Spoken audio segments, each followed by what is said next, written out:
Hello everyone, I am back with another episode of Marsupials. In the last part, we talked about the 4 groups of marsupials. So in this one, we'll obviously be talking about the remaining 3. If you haven't watched the first part yet, links will be down below in the description and also at the end screen cards. And one more thing, you might know that we recently launched another series called Animals Complicated. But that's different from these videos, not voiced over by me. And these videos are part of Mammals series, which will be focused on one particular topic, while the Animals Complicated ones are about different animals. So they are not the same, you know. Now let's talk about the 3 remaining groups of marsupials, in of course a complicated way.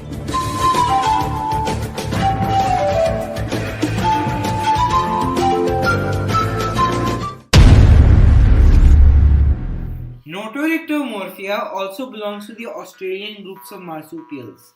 They are endemic to the interior regions of Australia. Yes, this is another group that is endemic to Australia.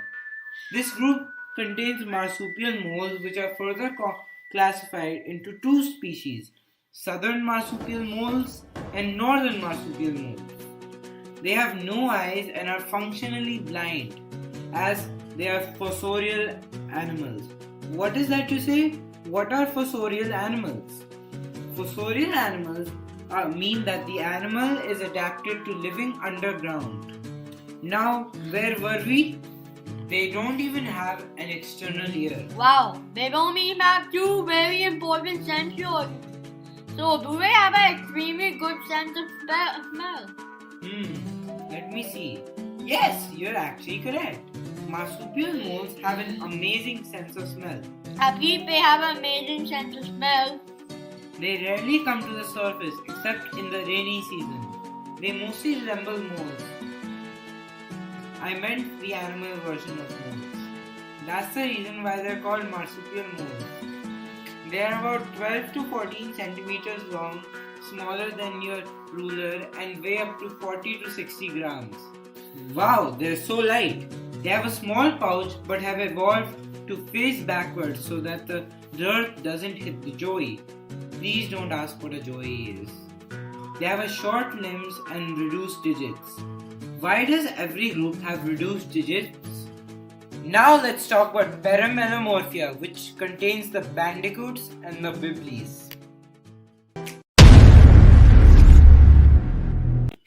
Peramelemorphia is the 4th group of marsupials and has 2 subdivisions, Macrotes or biblis and Peramelidae, which includes bandicoots. They have a feature called syndactylity, which fuses their 2nd and 3rd digit. Wait a minute, that seems familiar. Yes, it is familiar as it's the same feature that we mentioned in the last section, Marsupials Part 1. Now, where were we? Yes, they mostly live in Australia, but some even live in the Great Malay Archipelago island of New Guinea. They have a large and upright ear, which means they have excellent hearing. They have poor eyesight as they're primarily nocturnal. Currently, majority of marsupials have a poor eyesight. To compensate for their poor eyesight, they have an excellent sense of smell. After they locate food, they dug holes shaped like cones 13 centimeters deep. Since they eat food that is dug out of the ground, they also accidentally eat some dirt. Most of the species of this group weigh 1 kilogram but can also vary from 140 grams to 4 kilograms.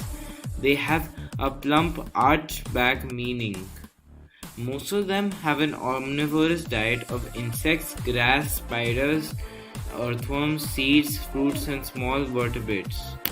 Again, why do these insects suffer? They are hunted by owls, dingoes, squirrels and the invasive fox.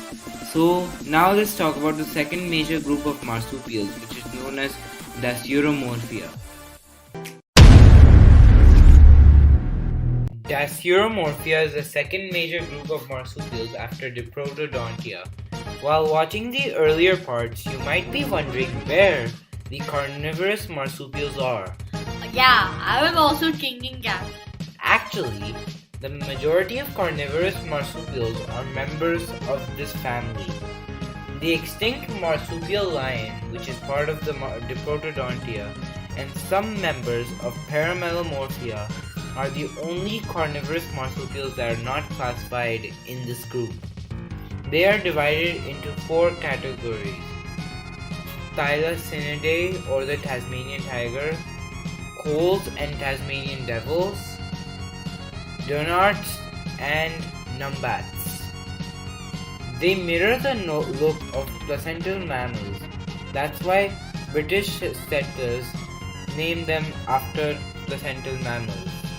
And by the way, for a fact, for some stupid sheep farming, the Tasmanian tiger went extinct due to the British settlers.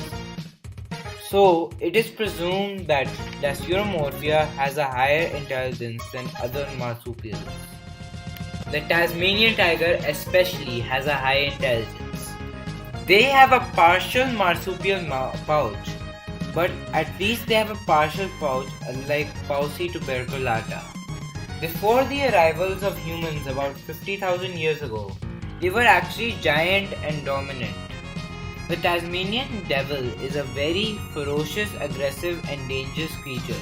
So if you stroll into their territory, it might be game over. The extinct thylacines were very shy and timid, so the British settlers didn't even have much to worry about. Coals are primarily nocturnal and spend most of their time in the dens due to the high amount of offspring that they give birth to. It is going to be very hard to manage these offsprings. Donarts are about the size of a European mouse and are insectivores. Numbats like Pauci tuberculata have no pouch. Seriously, come on, this gets very unusual. There's also another unusual fact about Numbats. They have amazing eyesight and are diurnal. Yeah, a marsupial actually has good eyesight. Now this is about it for marsupials. Tune in for the most interesting group of mammals, which are placentals, in the next video of this series. Adios!